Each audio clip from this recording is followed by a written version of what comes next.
ശ്രീപത്മനാഭൻ വളരെ വളരെ സ്ട്രെയിറ്റ് ആയതും ലളിതമായതുമായ ഒരു ചോദ്യം ജിൻഡോ ജോൺ ചോദിച്ചു.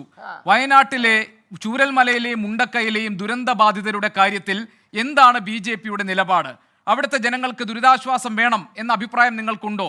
മതിയായ പുനരധിവാസം നടപ്പാക്കണം എന്ന അഭിപ്രായം നിങ്ങൾക്കുണ്ടോ?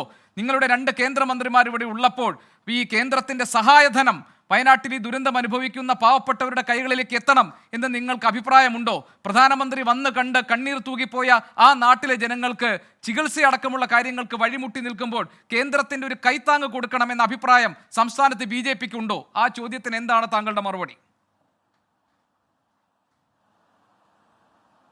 പറയാം. ആദ്യം പ്രശാന്ത് പത്മനാഭ, താങ്കൾ ഒരു മുതിർന്ന വക്കീലല്ലേ? നിങ്ങളിത് വായിച്ചു നോക്കിയിട്ടില്ല? റിലീഫിന് 1970 ഇൻസ്ട്രക്ഷൻ ബാധകമല്ലെന്നോ?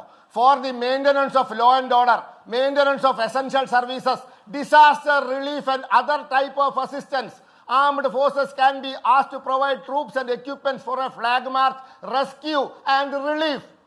ഇതാണ് പറഞ്ഞിരിക്കുന്നത്. ഇതിന് പൈസ ചോദിക്കാൻ ഇവർക്ക് അധികാരമുണ്ട്, അതുകൊണ്ട് അവർ ബില്ല് അയക്കുന്നത്. പിന്നെ നിങ്ങൾ പറഞ്ഞു ഒന്നും കൊടുത്തില്ല എന്ന്. ഹൈക്കോടതിയിൽ കേരള ഗവൺമെന്റ് എന്താ പറഞ്ഞത്? കേരള ഗവൺമെന്റ് പറഞ്ഞത് 394 രൂപ മുൻപാക്കിയും 145 രണ്ടെണ്ണം 290 ഞങ്ങളെ കൈവശം SDRF ഫണ്ടിൽ കേന്ദ്രത്തിൻ്റെതുണ്ട്. പക്ഷെ അതിന് മറ്റ് കമ്മിറ്റ്മെന്റ്സ് ഉണ്ട്. ശ്രീപത്മനാഭൻ, അത് SDRFന് കേന്ദ്ര സർക്കാർ കേരളത്തിന് കൊടുക്കേണ്ട വിഹിതമാണ്. എന്താണ് കേരളം ആവശ്യപ്പെട്ടത്? അടിയന്തരമായ ധനസഹായം, സ്പെഷ്യൽ പാക്കേജ്. താങ്കൾ നേരത്തെ പറഞ്ഞു ആന്ധ്രാപ്രദേശിലെയും അതല്ലെങ്കിൽ മറ്റ് സംസ്ഥാനങ്ങളിലും അത് ബഡ്ജറ്റ് അലോക്കേഷൻ ആണെന്ന് പറഞ്ഞു. കേരളത്തിൽ 2 പ്രളയവും പ്രളയ സമാന സാഹചര്യങ്ങളും ഉണ്ടായിട്ട് ബഡ്ജറ്റ് അലോക്കേഷനിൽ എന്താണ് കേരളത്തിന് കിട്ടിയത്? എന്താണ് കേരളത്തിന് കിട്ടിയത്?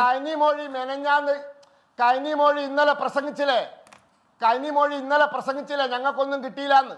ഞാൻ ചോദിച്ചത് ത്രിപുരയ്ക്ക് 40 കോടി, ആന്ധ്രാപ്രദേശിനും തെലങ്കാനയ്ക്ക് 3448 കോടി, ബീഹാറിന് 11,500 കോടി അലോക്കേറ്റ് ചെയ്യപ്പെട്ടപ്പോൾ കേരളത്തിന് എന്ത് കൊടുത്തു കേന്ദ്ര സർക്കാർ എന്നാണ് ചോദിച്ചത്. രണ്ടാമത്തെ കാര്യം, ശ്രീപത്മനാഭൻ, വയനാട്ടിലെ ജനങ്ങളുടെ കാര്യത്തിൽ എന്താണ് സംസ്ഥാനത്ത് BJPയുടെ നിലപാട്? കേന്ദ്ര സഹായം വേണമോ വേണ്ടയോ? കേന്ദ്രത്തിന്റെ സ്പെഷ്യൽ പാക്കേജ് വയനാട്ടിലെ ദുരന്ത ബാധിതർ അർഹിക്കുന്നുണ്ടോ ഇല്ലയോ? എന്താണ് അതിൽ അഭിപ്രായം? തമിഴ്നാട് പറയുമ്പോ ആന്ധ്ര പറയല്ല, ഓടല്ല. അല്ല, ഇത് പറഞ്ഞാൽ മതി. താങ്കൾ ഓടണ്ട, ഇത് പറഞ്ഞാൽ മതി.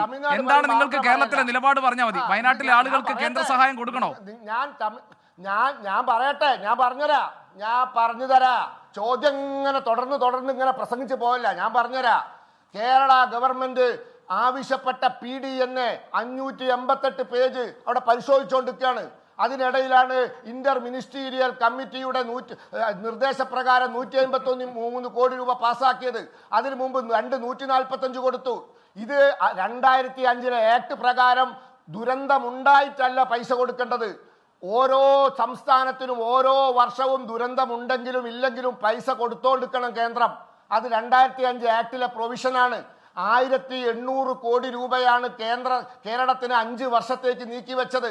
അതിൽ 1300 ചില്വാനം കോടി രൂപ കേന്ദ്ര സർക്കാരും 300 ചില്വാനം കോടി രൂപ സംസ്ഥാന സർക്കാരും 400 ചില്വാനം കോടി രൂപ 492 കോടി രൂപ സംസ്ഥാന സർക്കാരും നീക്കി വെക്കണം. അത് വ്യവസ്ഥയാണ്. ആ 1300 ചില്വാനം കോടി രൂപ 2021 മുതൽ 26 വരെയുള്ള കാലത്ത് ഓരോ വർഷവും കുറേശ്ശെ.